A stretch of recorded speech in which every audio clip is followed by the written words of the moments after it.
Hello everyone. Today I just wanted to bring you guys a short and sweet video on how to clean up your Flam Rudiments. Primarily we're going to talk about how to clean up the taps because that's a really easy way to build consistency in any Flam Rudiment you play. So let's go ahead and get right into it. So when you play Flam Rudiments, what you notice is if you take out the main note of the flam, or if you take out the accent, you will notice that you're left with the bass rhythm of the rudiment that you're playing. So if I play flam accents, let's say triplet flam accents, and I take out the bass note of the flam, or the primary note, or the accent for that matter, what you're going to hear is you're going to hear the underlying bass rhythm, but as continuous taps.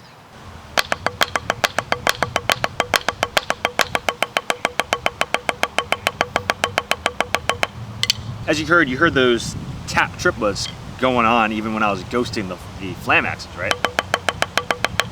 Now that is what we're trying to clean up, because taps usually make up around 60 to 80% of the Flam Rudiments that you play, and that's including the grace note. So if we get those rhythms to be nice and consistent, then we get 60 to 80% of the rudiment correct, right? And usually you're focusing on the accents anyway, so those are usually pretty close, or if not right on. But oftentimes when we're playing Flam Rudiments, we sometimes kind of look at the big picture and we forget to look a little deeper to see, to check on those taps that we kind of just let go. You know, like when you're playing Flam accent, if you break it down hand by hand, you have a downstroke followed by a triple stroke.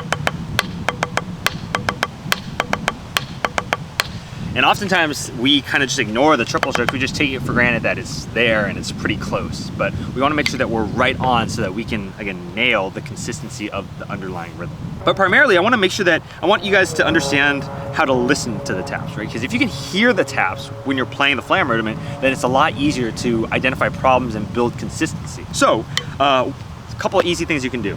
If you're on a snare drum or a quad, actually, well, let's start with snare. If you're on a snare drum, you can put the accents on the edges, and what that does is it separates the two sounds, right? You want to be able to distinguish the accents and the taps, and primarily the taps, right? We don't necessarily need to hear the accents because we want to listen to the taps. So on a pad, you're not going to be able to hear it as well, but if you try it on a real snare drum, and you put the right hand on the edge, obviously the edge is softer, so the accents are softer, and then it brings out the taps a little bit more, so it's easier to hear.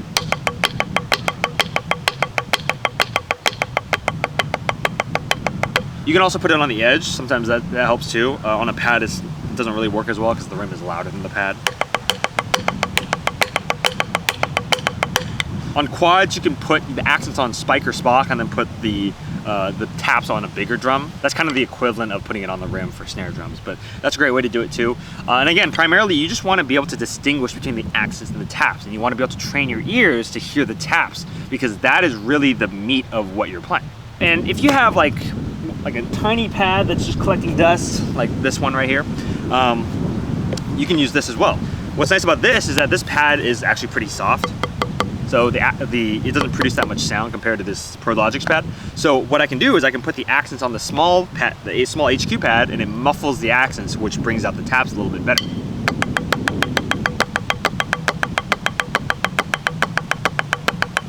And again, I'm just listening to what's happening on this big pad, right? This is just there so that I can recreate the downstroke, so I don't have to do anything weird to, or I don't have to do anything weird to the accent. Something else you can do is if you're playing on a bed or a couch or you have a jacket around, you can also put the accents on those where you're just playing off to the side. Right, that's okay too. You don't get the same replication of the downstroke, but you know, this is more about ear training than it is about, you know, playing perfect downstrokes. Take it slow and try to identify, actually I'll leave this on here, try to identify tap sound and try to clean up that rhythm, because if you clean up that rhythm, when you put those accents back in, it's going to sound so much smoother throughout the whole thing. And if you do it right, if you listen really intently for a good period of time while you're separating the accents and the taps, what you're going to notice is when you put everything back on the drum, you're hearing the taps more than the accents. The accents kind of become secondary, which is okay in my opinion, because again, taps make up most of the rhythm. The accents are usually not the problem. So usually muscle memory takes care of the accents while your focus is all on the taps, making sure that the taps are nice, consistent, and smooth. And also that goes for rhythmic smoothness as well as the quality of sound, right? You don't want your taps to be like different volumes on every third note, right? You want to make sure everything is just same.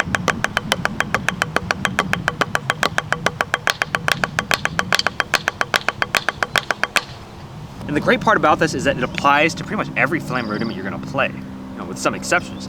Applies to Flam taps, right? Right, you can hear the taps. They're all connected, there's no gaps in the sound. There's no rest, rather. Inverts. That's a great one to do because a lot of times people get stuck on the upstrokes and it distorts the taps underneath. Flaws. Like double, triple flams. I don't know what else. Foo bars. Some wide flams right there, but you get the idea. But yeah, it applies to so many things, and it's a great way to build consistency in the rhythm, right? If you ever wondered why your flams just sound kind of edgy and jagged, it's probably because of that. The taps are just not smoothly connected. So train your ears. This is more about ear training than it is about getting downstrokes to be perfect. Just training your ears to hear the right thing, and then cleaning up the taps to make your, you know, to make everything sound better. And all this stuff applies to quads. So I know I didn't talk about any fancy around crossover scrape things today, but this is one of those things that helps so much with the Flam rudiments when you're doing whatever this is. Anyways, that's all I got for today. So short and sweet, but hopefully you get something cool out of this, and I'll have some more fancy Flam around things for you guys coming soon. So enjoy the rest of your day, and I'll see you guys next time.